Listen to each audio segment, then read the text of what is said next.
Taaddasaa Birruu, Baaroo Tumsaa, Elomoo Qilxuu, Jaarraa Abbaa Gadaa, Abishee Garbaa, Hayilee Fidaa, Maannoo Mazannir, Hayila Maariyaam Gammadaa, Garasuu Dhukii, Asaffaa Shaaroo Lammii, Batar Abdii, Caalii Shonee, Oliiqaa Dingilii fi beeytanii sanii.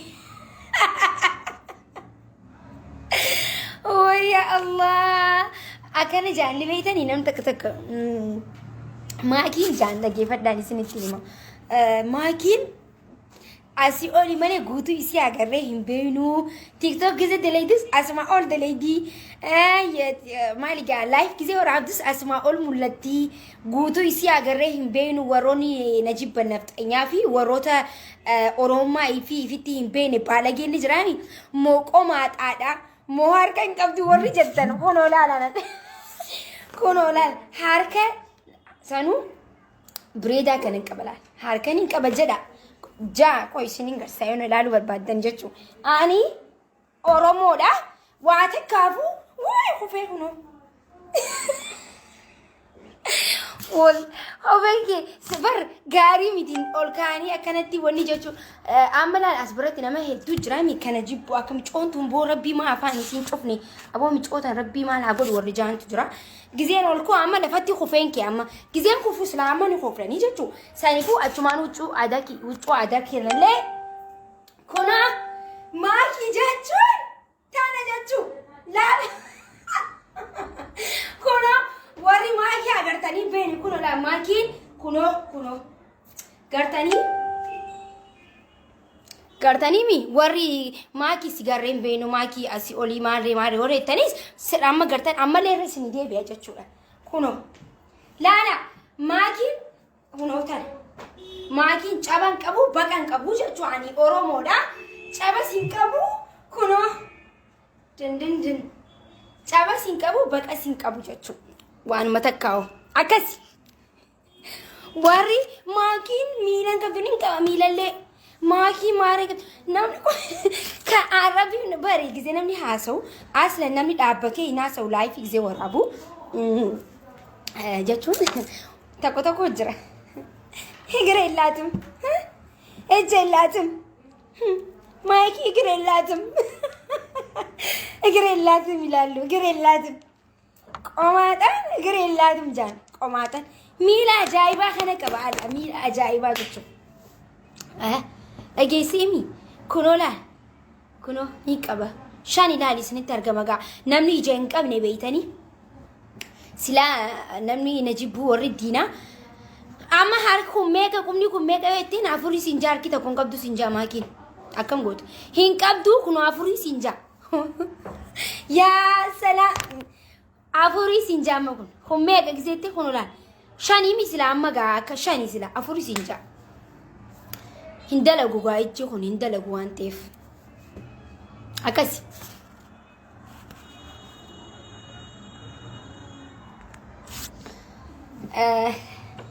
saniifuu qoyamee miila kiyya akka gabuusa jechuudha saniifuu akkasiin isiniin jaa waan hundaa'u rabbii guutee nu kanne waan ta'eef qomaaxas miti waanuma qomwanni shanyii qomaaxallee hin qabu ollaa qomaaxallee hin qabu saayiba qomaaxallee hin qabu jechuudha isini galeemi saniifuu ammas wani himachuu barbaadu jechuudha ya Allah YouTube kiyya dhaqaatii subscribe jaansan naa godhaame dammo subscribe jeelaan deemtanii ammas subscribe etten jeyna maakiin daytanii warri rabbiin akkanumatti uree kaa'ee jechuu warri afaan maakii irraa dalagu maakii subscribe jettee subscribe jetten jeynaati deemaati subscribe godha amma warri Oromoo jechuun warri na jaalatan warri na hordoftan hin baana maakii Orroo ja'a YouTube kiyya dheengadduma hin banadhee viidiyoo lama moo viidiyoo sadii akkana irratti dalageen jira irratti isin hojjenne deemaati subscribe naa godha achiinis nagartanii jechuudha warri na arrabsuu barbaaddanis yoo jiraate achiinis na arrabsaadhaan isin hin jaaluftanii na arrabsaa koottaati achiinis warri na deeggaruu na hordofuu barbaaddanis jechuudha akkasi saniifuu arra kuni wanni dibadhee dhufee as biratti kan agartan kuni amooraa jedhama. Takkiin immoo amooraa jedhama afaan ጊዜ jechuun afaan Oromootti qalama takkiin xifir qalamii jechuun xifir jechuun afaan keenya miti. Xifir jechuun afaan jaraati xifir jedhama. Keenya immoo amooraa kotteedha jennaan jechuudha. Amooraa kotteedha jedhama. Aadaa Oromootti kan beekutti jechuudha. Akkan beekutti akkan arkeetti amma dura baadiyyaa takka deemeen ture. Sargii dhaqeen ture baadiyyaa sanitti as biratti akkana dibattee jirti. Arustittiin as bira takka godhattee as biras godhattee jirti jechuudha. Sanifuu warri baadiyyaadha boonaaf godhatanii kotteettis ni dibatanii as birattis ni godhatanii isaan boonaaf godhatanii jechuudha. Yommuu fuudhaaf heerumaa yommuu magaalaa waa bitachuu deeman saayiba bira yommuu deeman bakka gizuma boonan gizee bireedan isaan aadaa Oromoodha. Yommuu uffatan warroonni baadiyyaadha yoo gartanii jiraatanii warri magaalaa amma hammeeyyee sinee maal goonee haa uffannu malee isaan ni uffatanii magaalaanis ni deemanii fuudhaaf heeruma keessattis waanuma hunda keessattuu aadaa maashinii uffatanii jechuun maashinii jechuun ni beeytanii gaa maashinii jechuun ni beeytanii akkam jeesanii jechuun aadaa Harargeedha. Maashina namni hin beekne hin jiru san uffatanii jechuudha. Maashina uffatanii akkasitti kana godhatanii aspiraanis godhatanii gaafsaniif gisee ilaaltu bakka hedduu isaanirraa bireeda. Saniifuu anilleen yoon hin godhadhee narraa fokkota jee yaadu waan aadaa kiyya ta'eef hin fokkotu. Saniifuu namni amma kana hin beekne irra hedduun warri amma magaalaa warra jechuun Oromummaa irraanfattanii akka magaalaa isin godhu akka waan bakka nama baadiyyaa warri tuffattan baadiyyaan abbaa feete caalti jechuudha. Baadiyyaan waan hunda beekti. Namni akka baadiyyaa hin jiru. Baadiyyaan Oromummaa isaanii hedduu ittiin boonanii ni kabajanii hedduu jaalatanii hedduu nama jaalatanii hedduu nama fedhanii yommuu amma warri magaalaadha jechuudha. Warri magaalaadha yommuu baadiyyaa dheetu fakkeenyaaf baadiyyaa dheetu haala isaan itti si kunuunsan haala isaan itti si qaqqaban haala isaan itti si fedhan jechuun warri baadiyyaa hedduu nama fedha. Garuu warri magaalaa ifin joora Oromummaa ifiifitti hin beekne baadiyyaa ni tuffatanii isi warra baadiyyaati warra magaalaati ja'anii baadiyyaa tuffatanii jechuudha. Baadiyyaa jechuun abbaa feete caalti abbaa feete caalti jechuudha. Warri baadiyyaa jechuun nama kabaju namni akka isaaniitti nama kabaju hin jiru. Wallaahi hedduu takka nama kabajan jechuudha.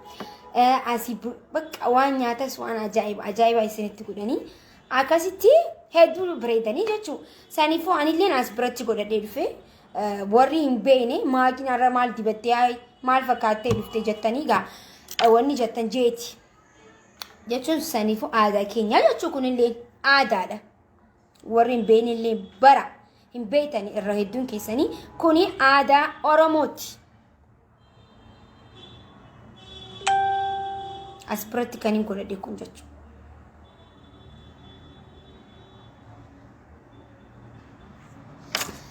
Okay, saniifuu waan takka gisee haasuudhaaf gama haasawaa dhufnu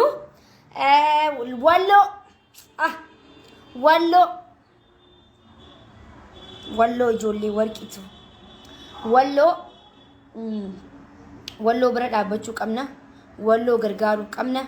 Walloodhaaf sagalee tahaa hundi keessanuu guruuppiidhaan wal jaaraati. Warra walloodhaa gargaaraadha isiniin jechuu barbaada. Gama kaanitti gisee dhufnu immoo warri harka maratanii tatteessan kun warri akkanuma jettanii na laaltan kun jechuudha. Saba keessaniif falmadhaa. TikTok irraa qofa hin iyyinaa. Warri TikTok irratti deemtanii iyyitan TikTok qofa irraa hin iyyinaadha. Falmadhaa saba keessaniif saba keessan bira dhaabbadhaadha. Namni gisee du'e iyyuun faayidaa nuuf hin qabdu. Qabsaa'u jechuun dhaggeeffadhaa. Qabsoo jechuun takkiin qabsaa'u jechuun maal jechuudha seetan akka kiyyattiin akka isin ibsutti qabsoo jechuun takkiin qabsaa'u jechuun namni Oromiyaa keessa namni irra hedduun Oromiyaa qofa keessa jiraate warra Oromiyaa keessa jiru qofaa miti kan qabsaa'u. Warri biyya namaa jirus Suudii jiraatta, barbaaddu Duubaay jiraatta, Kaayiroo jiraatta, biyya barbaadde jiraadhu garuu qabsaa'uu ni dandeessa. Qabsoo warra Oromiyaa caaluu qabsaa'uu ni dandeessa warri biyya namaa keessa jiru. Ani Oromiyaa dhaqeetiin Oromiyaa hin jiru biyya namaatiin jirati yaafuu akkamittiin qabsaa'u warri jettan qabsoon akkamii warri jettan namni haala hedduudhaan qabsaa'a. Tokkoffaa maallaqaanis ni qabsooyta, yaadaanis ni qabsooyta jechuudha. Yaadaan gizeen isin hin jiru. Yaadaan gizeen isin hin jiru. Fakkeenyaaf nama tokkoof hawaasa keessanii waan takkas biratti dhuftanii ibsuu waan kun godhamuu qaba, qeerroo waan kana godhuu qabdi, qarree waan akkanaa godhamuu qabdi, Oromoon akkana ittiin yaada keessan ibsitanii warra yaada sanitti dalagatu. Yoo ati amma irra yaada tokko as biratti ibsattee yaada kan kee namni fudhatee ittiin kan hojjetu ta'e namni sun Oromoonis irraa milkooyne wanni badees kan tolfamu yoo ta'e irraa akkasitti yaada kee dhuftee yaada namaaf ibsuunis qabsaa'uudha jechuudha. Nama kararra hin jirre kararra kaa'uun qabsaa'uudha. Maallaqaan yemmuu isin hin jiru nama dhukkubsatee amma fakkeenyaaf Oromoon takka yoo dhukkubsatee maallaqaan deemtee gargaartee namni sun yoo fayyee bika guddaa gahuu danda'a jechuudha. Saniifuu ati qabsooytee jaama gissan jechuudha. Qabsoon takkiin waraana keessa qofa seentee odoo hin ta'in uummata keetiifis sagalee ta'uu Oromoo keetiifis dhimmamu saba kee biras dhaabbatuun qabsaa'uudha. Isin galeemi qabsoon akka karaa tokko qofatti hin fudhatina. Dirqama dirree waraanaa seennee rasaasa fudhannee seennee falmatu qofaa miti. Falmatuun yaadaanis waan hedduudhaan falmatu ni dandeessa. Warri TikTok kana gubbarra baatanii taphattanis ani taphatinaa isin hin jiru. TikTok irrattis taphadhaa. TikTok irrattis bika nafxanyaan jirtu guutuutti deemaatti isaan caala. Nuti gizee hundoo nuti isaan nama nutti hinaafu yoo TikTok tokko guddate ni guban, yoo Facebook tokko guddate ni guban. Maaliif kun guddina uummata Oromoo hin barbaadanii Oromoon akkamiin guddatti Oromoon bireeddee maaliif amma kanatti jira min dhaqee TikTok irratti waan takka dalagee waan takka dubbadde na jalaa gubata jechuudha. Maaliif guddina kiyyaa fi bireedina kiyya laaluu hin barbaadan. Waan isaan qofti hin bireeddu, waan isaan qofa sammuu qaban nuti waan sammuu hin qabne Oromoon akka hin guddanne barbaadanii jechuudha. Karaa hundaanuu Oromoon guddatu hin qabdudha yaadni isaanii jechuudha. Saniifuu TikTok irraa badaa isin hin jiru. Bikka isaan jiranii hin dhabamina. Isaan caallee nuti gizee hunda isaan caalle. Sammuunis ta'u bireedinaanis ta'u dhalaan Oromoodha. Dhalaan nafxanyara harka dhibba takka caalle harka dhibba takka kana jechuun kitaabaa jedha. Kitaabaa jedhaan jedha. Oduu aanan ta'e. Saniifuu hundi keessanuu Oromummaa keessanitti boonaa, aadaa keessanitti boonaa. Boonaa fata baqa zanaa jaa jechuudha. Eenyummaa keessanitti jechuudha. Wanni Oromummaa geessu hin jirtu jechuudha. Isinii galee jiraami akkasiin jechuu barbaadee.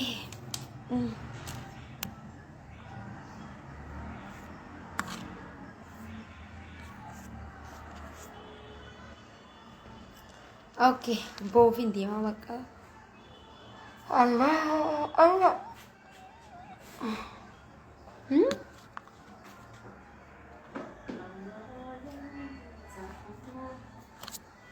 Saniifuu amma deemaati hundi keessanuu jechuudha. Dhaggeeffadhaa subscribe naa godhaa deemaati. Ni qabaltaa. Amma deemaati subscribe naaf godhaadhaan jedhu. Ani jechuun tokkoffaa eegan Facebook kanarratti uummati kiyyaaf sagalatee hojjiru arraan miti ture jira. YouTube garuu namni hundi keessanuu maakii YouTube maan bananne maakii YouTube banannu jettanii gaaffii naaf gootan. Ani immoo hayyee uummata kiyya qaali jeetiin isinirraa fudhadhee YouTube banadhee jechuudha. Ani immoo gizee banadhu naan jette waan dhuftanii achiinis na hordoftanii subscribe naaf gootan natti fakkaate garuu subscribe naaf hin goone. Uummanni yoo laaltan jechuudha. Warroota nafxanyaa kan yoo laaltan isaan wal guddisan jechuudha. Namni tokko barannee jana akka isaan itti wal guddisaniif akka isaan itti wal eegan argitanii jirtan. Garuu nuti isaanirra hedduminallee yoo ta'e isaanirra nuti hedduu isaan nama xiqqishu nama qicaami moo xiqqishuu takka isaan jechuun nuti irra hedduminas nuti irra qaba garuu isimee Oromoo waan takka Oromoo mee YouTube banattee amma fakkeenyaaf YouTube kiyya banadhee isaan barbanatanii torbaan lama keessatti torbaan sadii keessatti nama 100 qabu banatanii torbaan lama keessatti riikardii cabsan maaliif YouTube banatanii guyyaa lamatti 100 lama fa'aa hunda seenaaf jechuudha. Kun jechuun maali? Isaan walirratti waliif ta'an amma Oromoon walirratti duulti jechuudha. Oromoon gizee walirratti duultu laaluu mannaa du'uurra wayyaa mataan dhabamuu naa wayyaan gama kiyyaan jechuudha. Oromoon wal qeexii Oromoon nama tokko laalteetuma baata subscribe gootuuf jechuudha. Ifiifuu wal qeexanii walirratti duultan. Walirratti Oromoo yommuu duultu immoo namni laaluudhaaf du'arra nu wayya jechuudha. Du'anii baduu wayya.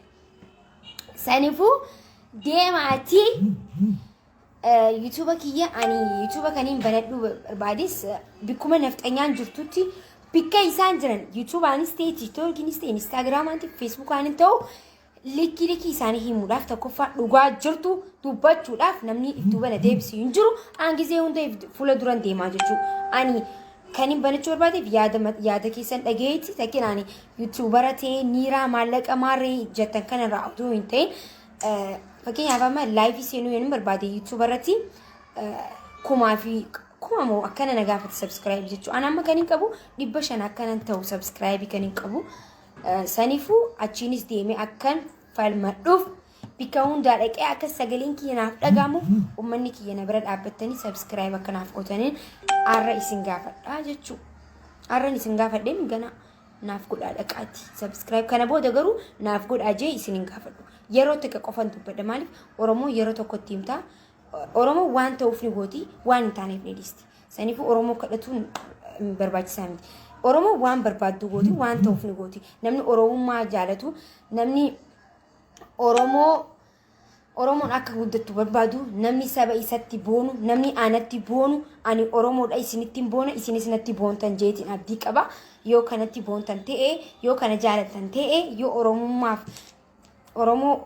Oromoo jaalatan ta'e deemaa subscribe godhaa Maakii Orroo jedhaa jechuudha. YouTube hedduu jira Maakii Orroo kan jedhu ani odoo hin banatin nama hedduu maqaa kiyyaan nama 2 argee sanifuu kiyyaanni beeytanii sinoo as birattu liinkii kaayetiin jira jala gaddeemaati Facebook jala laalaadha. Isinin jaaladha waan dhaggeeffataniif galatoomaa horaa bulaa jiraadha isinin fedha akkasi nagaan jiraadha.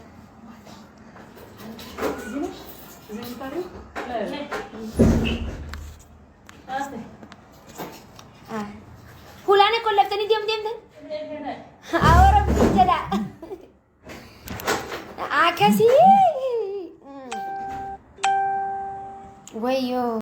Rabbi abii kana bukkisime du'aa godhannamee har'a kottaa amin jedhaa baqa amin jaati ni baana amma boofin deemamma.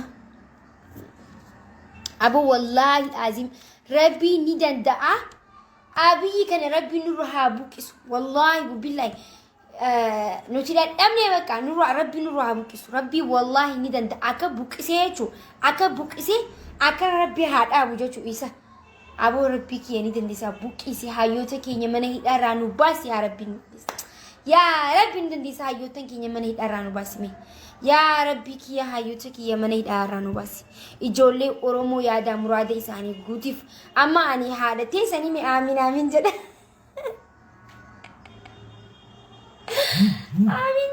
Amin jaa malee.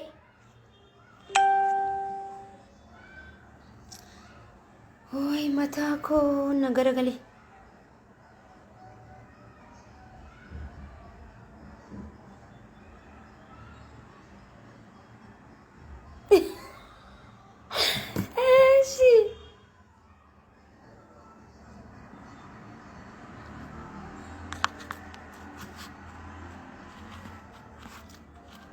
Ani boo bara 2020 takka seenuuf deemna garuu ani kabaju.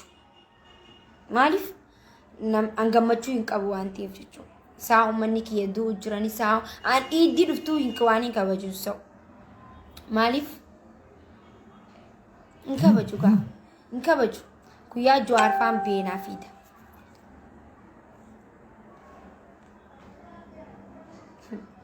Warra akka kooflaan duutan kun qoy maaltu isin akkatti kooflaan. Amiin jechuu jiranii aboo du'aan isinii godhaayyee. Yaa Rabbi gaa amma gaa du'aa weeyte du'aa isinii goona nuti waan hunda keessanii seenna jechuu amma du'aan isinii godha qoy. Du'aan isinii amiin akka jaanii aboo. Yaa gaa qabaa itti qabaa jechuudha amma qabaadha. Yaa Rabbi kiyya maaltu isin gobalchisa. Warri akkatti ilaali.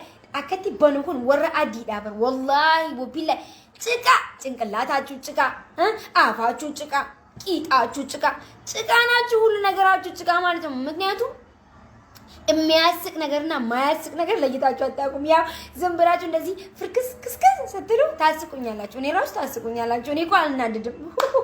ማኪን ያርተተኒ ويني بساك فنداو هاي غايغا دواي امين جتني فوت كشو سيني غودين يا ربي كي يعني جندي سا جوار محمد منه هيدارا بس هايو تنكي نغوت منه هيدارانو بس يا ربي ني جندي سا قيرو اوروميا دا يا ربي نوف ايج يا ربي ندنديس اك إسام بربادن اك إسام فدن يا ربي يا دم راده وند ورن هورد فكنا سيتو بيكا يا ربي يا دم رادي ساني غوتي كان بيه بقى جروس بيه كان بيجي بقى أجرس كان أمريكا برباد أمريكا كنيف كان أستراليا برباد أستراليا كنيف كان كندا برباد كندا كنيف كان وان ده برباد يا دا مراد إساني قطيف إجولي أورومو يا ربي كيس إساني نيجرتاني بيتا أركو جرتا وان تجرو كان يا ربي كي ينتي هاك أرتي دوجرا إلمان أورومو هاك أرتي دوجرا يا ربي وان ده ستيني موني بيتا يا ربي كي جوار كي يمني الأرانو بس أبا أورومو مني الأرانو بس يا ربي هيدن دي سامنه هيدران بس يا ربي غاستي يعني نتي غبرو تنكيت يا ربي كيا نوباس منه هيدرا يا ربي نوباس يا الله نوباس يا ربي ندن دي سانوباس يا ربي كدو رحمه غدي كجرو بركيسي يا ربي كجرو بركيسي يا ربي كجرو كيس بركه نفقد يا ربي كيني بيه كيني سلام نقول يا ربي وراكتي ولنو دداكي ولنو ينياتو كان يا ربي يا ربي يا ربي وري اورومو في اورومو ولتي درسيسو كان اسمو راداب يا ربي نتكونو كارو ولراهن ديمنو يا ربي كيني يا دا مراد جولي اورومو دا غوتيف يا ربي ندندي سا يا دا مراد جولي اورومو غوتيف وربي يبقى كي سجرو ور مننا مالي كجرو ور فولنا ما دور دابتي يا ربي كيني نم فولنا ما دور دابتون ابدا يا ربي كيني يا دا مراد غوتيف دلاتي نيا اجولي شمرنتي نيا يا دا مراد غوتيف يا ربي اجولي شمرني وروت سودي رتي اكتي مكانمني رنجر ركاني مكاي سامبليسن يا ربي ستري رغودي يا ربي ستري كانكي يا ربي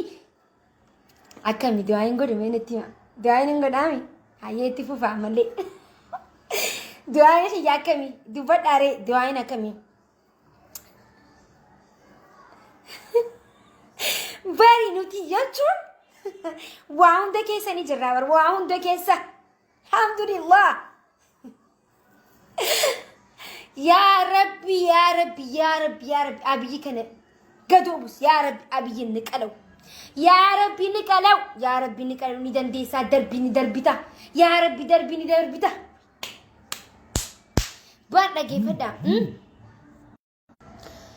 لقي فدا تربي تنات بدو لبيتي ربي انكزي أتاكا قبوك إسوجاتو أبيته شني أبيته وان أبيتهو كزي ربي أتاكا قبوك إسو والله وبالله أكنا فرقسيتو كرا أبي إسا كسينو أبيين لالتن ريفكي ساتو مولتو يا ربي أتي درب يا ربي أتي إسلومان دعاء قد عمله ربي والله وبالله وان ربي هاركي إسا بلعنا والله وبالله إلمان حالتين ياركيتو المويسي كان اتلافاتي برسيفتي قران غرغرا بدينا بوسا جچو اتلافاتي قدستي برسيفتي بك غدا نافغا اودويتو ابي اجيسي هولا ايسي دورا كايفي هولا دتي ريفكا فودو جدان جچو ريفكا المو كنكيتي فودو الدبلسوما أورومو ورانا الدبلسوما أورومو كيسا الموت أنتي باسي جيتي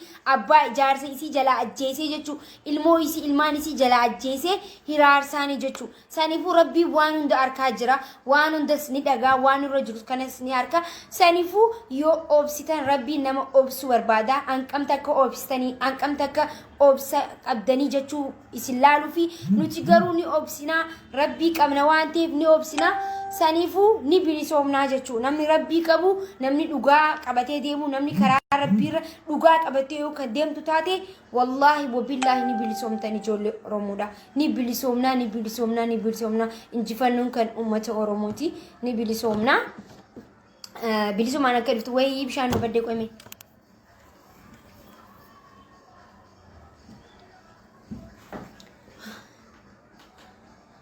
sanifu ni bilisomna jechu ni bilisomna diina biyarani basna takati warri arra jechu baate akana cafaru jirtu warri akati minniki jawkun hundino kara deemu wallaaleti gana miila keessan jala booni akati babbaani jechu gana wallahi insha Allah ni laalta yo oromoon akka fooqi saqalee fooqi akana fooqi gubbarra baane alaabaat keenya kana jechu akana yo godin nuti namam tilata dhugaa namni qabu ani bar wallahi maaltu natti mul'atani beetani moraalii qaba moraalii kiyya nan cabu arralee oromoon duutu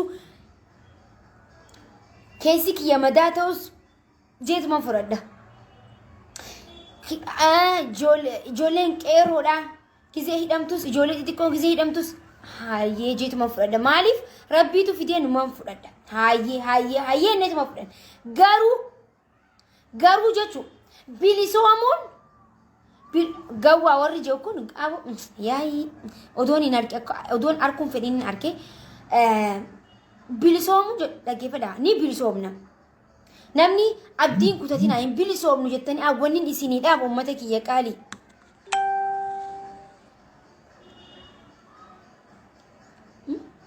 hayyee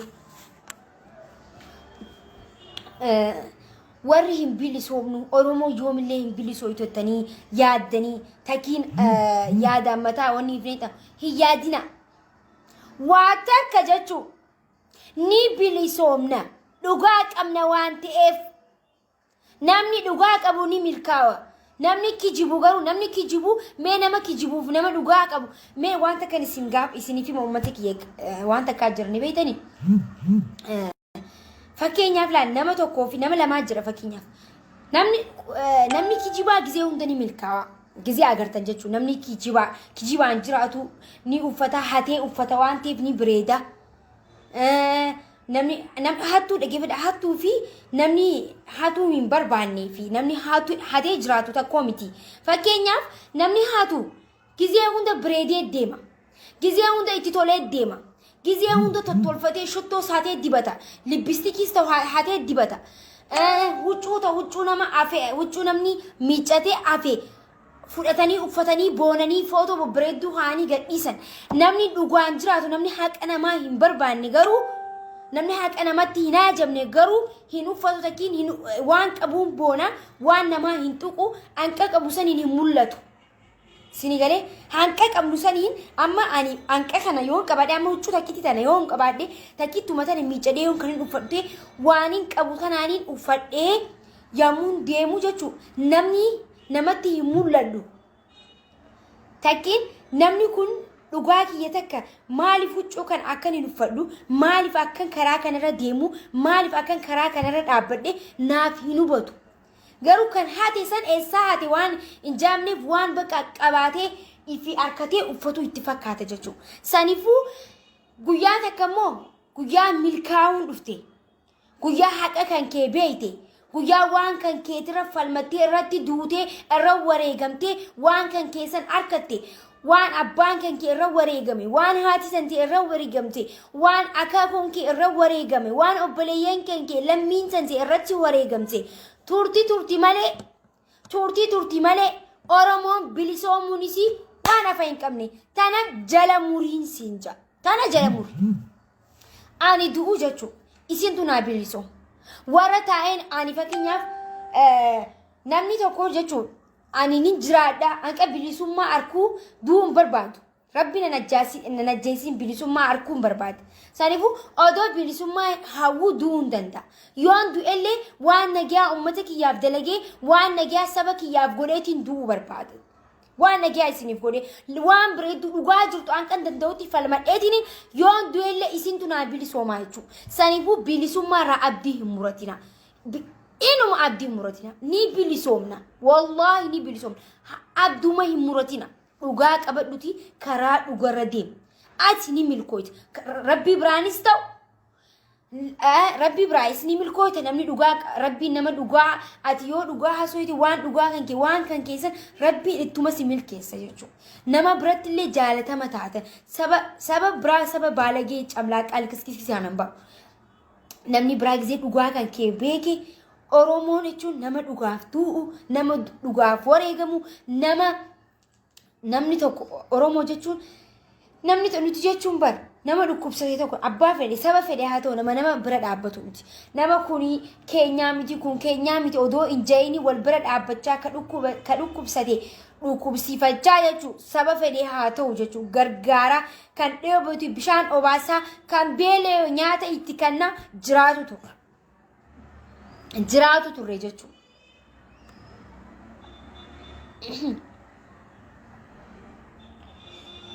نياتا لا بدوالا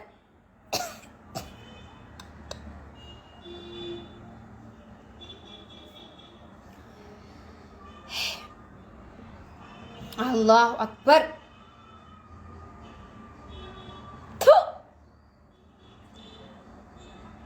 أعوذ بالله من الشيطان الرجيم كيف أنا أقول إيه ميبو هاي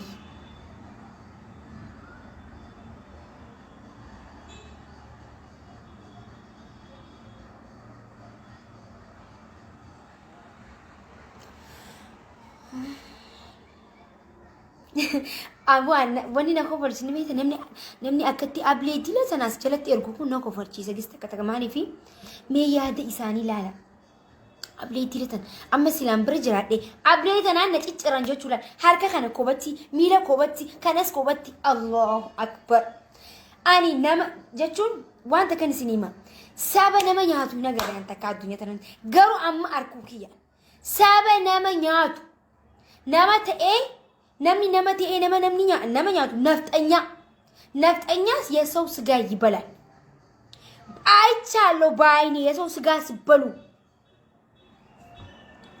የሰው ስጋ ትበላላችሁ የሰውም ደም ትጠጣላችሁ እሱም የምትጠጡት መርጣችሁ ነው ምክንያቱም የኦሮሞን ደም ነው የምትጠጡት ምክንያቱም የኦሮሞ ደም ከማንም ለየት ያለ የኦሮሞ ስጋ ከማንም ለየት ያለ ምክንያቱም ሁነት ይዘን ስለምንጓዝ ቆቆንጆ ስለሆነን የኦሮሞ ሴት ብትሉ ቀሽት ናት የኦሮሞ ወንድ ብትሉ ያው ቀሽት ነው እንግዲህ ምን የመሰለ ወርቅ ነው የኦሮሞ ወንድ የኦሮሞ ሴትም እንደዛ እየተመኛ የኦሮሞ ሴትም ማለት ነው ነፍጠኛ እየተመኛት እንደዚህ ጉሮሮክ እየፈሰሰ እንደዚህ ጉሮሮን ያንጠንትንህን ላጭህ የምን ጉሮሮ ነው ማለት ላጭህም ማለት ነው እንደዚህ ያንጠባጠብክ ትኖራታለህ እንጂ የተመኘኸውን አታገኘው ስለዛ የሰው ስጋ እምትበሉ ዜጋ ናችሁ እናንተ የኦሮሞ ስጋ ትበላላችሁ ደም ትጠጣላችሁ እናንተ እኮ ሰው አይደላችሁ ከየት እንደመጣችሁ ከየት ራሱ እንደመጣችሁ አይታወቅም ከየት እንደመጣችሁ ምን አይነት ዘር እንደሆናችሁ እኔ አንዳንዴ ሳስበው የሆነ የሰው ትውልድ አትመስሉኝም የምሬን ነው የምላችሁ ነፍጠኛ አንዳንዴ እስቲ ብቻ የሆነ የተደበቀ ታሪክ ራሱ ሳይኖር አይቀርም በርብሬው ላውጣው አስባለሁ ምክንያቱም ማለት ነው ያው የሰው ከሰው ማለት ከሰው እኔ ከሰው ሆድ ውስጥ ራሱ የወጣችሁ አይመስልኝም ሰው ሆኖ እንደ የሰው ስጋ ይበላል ሰው ሆኖ እንደ የሰው ደም ይጠጣል ሰው በላዎች ማለት ነው የኦሮሞ ልጆች በልታችሁ ጨረሳችሁ ግን የኦሮሞ ሰው የሚያልቅ እንዳይመስላችሁ እኛ ዛሬ ማታ ስንት ነው የምንወልደው ብታዩ ስለዚህ አታስቡ ኦሮሞ ግን የራሱን ሀቅ ያገኛል አገሩ ላይ ዘና ብሎ ይኖራል እናንተ ደግሞ የማንም ዲቃላ የማንም እንትን ከየት እንደመጣችሁ ማትታወቁ ከኦሮሚያ ውስጥ ትወጣላችሁ ይሄንን ማውቅ አለባችሁ እየፈራችሁ መኖር አለባችሁ ከዛሬ ማታ ጀምሮ እየፈራችሁ መኖር አለባችሁ እንደዚህ እየተንቀጠቀጣችሁ ማለት ነው ምክንያቱም ሁነት ሊወጣ ነው ሁነቱ የምበቃ ለመውጣት ደርሷል አሁን የኦሮሞ ሁነት ለመውጣት ትንሽ ደቂቃ ነው የቀረው። ትንሽ ማለት ነው ትንሽ ደቂቃ ወይ ቀናቶች በቃ እውነቱ መውጣት የማይቀር ነው። እውነቱ ሲወጣ ገና በዓለም አቀፍ ነው የኦሮሞ እውነት የሚወራው በዓለም አቀፍ ልክ እንደ ታሪክ ገና አሜሪካ ትላለቅ አስትሮ ብቻ እንደ ዓለም አቀፍ ነው የሚወራው ገና እንደ ዓለም አቀፍ ማለት ነው የኦሮሞ ነገር። ስለዚህ አገራችንን እና እኛ እናንተ ዲቃላ ከየት እንደመጣችሁ እማትታወቁ ትገባላችሁ ወደ ጎንደር ወደ አክሱም ምናምን ከፈለጋችሁ ራሱ ጎንደሩ ራሱ እንዳንወስድባችሁኛ የሰው ነገር አይመቸንም እንጂ ከተባለ ጎንደርም የኛ ነች ማለታችን አይቀርም። እንዳደነግጡ እኛ እንደናንተ አይደለንም። አደንግጡ። እኛ እንደናንተ ወሎ የአማራ ናት ወሎ የአማራ ናት ልክ እንዳላችሁ ጎንደር የኦሮሞ ናት አንልም። ምክንያቱም እንደናንተ ቅማላም ሰው ነው የወለደችው ጎንደር። እንደናንተ ጭቅቅስ ሰው ነው ከጎንደር የተወለደው። ከጎንደር ውስጥ የወጣው እንደናንተ መሀይብ ሰው ጭንቅላት ያሌለው ሰው ድንጋይ ሰው ነው ከጎንደር የፈነቀለችው ማለት ነው። ስለዛ ጎንደር የኛ ናት አንልም። አትፍሩ። ምክንያቱም ያው ደና ነገር ነው የኛ ነው ብቻ የኛ ያልሆነውን የኛ አንልም። ምክንያቱም ብን ራሱ ይባል ከተባለ ራሱ ደና ነገር አይደለም። ያው ያቺ የተሰነጠቀች ያቺ የነጣች ጭቃ የመሰለች አገር ማለት ነው። ይሄ ጎንደር የምትሉ እንደናንተ ቀፎ ስለወለደች እንደናንተ ቀፎ አይነት ሰው ጭንቅላት ያሌለው እዚህ የሰው ቂጥ ብቻ የሚያይ የሰው ጦት ብቻ የሚያይ የወለደችው ማለት ነው ጎንደር። ስለዚህ የወሎ የአማራ ናት የምትሉት ማለት እኛ እንደናንተ አይደለንም። ባይዘዌ ሲጀመርም እኔ የናንተ ደረጃ አይደለም ታውቃላችሁ። መቼ ገባችሁ? ነፍጠኛ ነው የምለው የነፍጠኛ ሴቶች በጣም ነው የምበልጣችሁ። በጣም ነው እጣቢን አደርሱ መጣቢ ማለት እንደዚህ ላጭሽን እያዘረጋሽ ትኖሪያለሽ እንጂ ማኪንተይና እኔ ከኦሮሞ ነው የተወለድኩት። ከኦሮሞ ማለት ነው አባቴ ብቲ እናቴ ብቲ ከኦሮሞ ነው ተሳብሩ ባሮ ቱምሳ ኤሎሞ ቅልጡ ጃራ አባገዳ አብሾ ገርባ ኃይሌ ፊዳ ማኖ መዘምር ኃይለ ማርያም ገመዳ ገረሱ ዱኪ አሰፋ ሻሮ ለሚ በተራብዲ ጫሊ ሾኔ ኦሊ ቃድ እንግሊዝ